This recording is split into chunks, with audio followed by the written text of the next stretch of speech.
महायुती सरकारच्या शपथविधी सोहळ्याचा मुहूर्त ठरलेला आहे, मात्र मुख्यमंत्री कोण होईल याचा फैसला अजूनही झालेला नाहीये। महायुतीचा मुख्यमंत्री हा भाजपाचाच असल्याचं चित्र सध्या तरी आहे, मात्र त्याच्या नावावर अजूनही शिक्कामोर्तब झालेला नाहीये।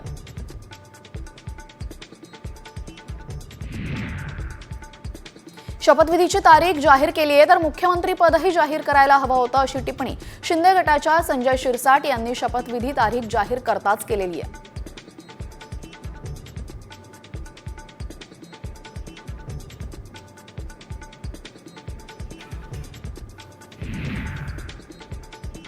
बारामती विधानसभा मतदारसंघातील शरद पवार गटाचे उमेदवार युगेंद्र पवार यांचा आभार दौरा सुरू आहे।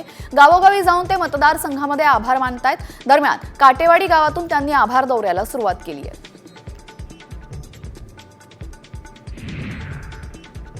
राष्ट्रवादी काँग्रेस शरद पवार पक्षाच्या आमदारांची आज शरद पवार आणि जयंत पाटील यांच्या उपस्थितीमध्ये मुंबईत बैठक आहे। दुपारी 3 वाजता प्रदेश कार्यालयात बैठकीचे आयोजन करण्यात आले। बैठकीमध्ये गटनेता, विधिमंडळ पक्षनेता आणि मुख्य प्रतोद यांची निवड होण्याची शक्यता आहे।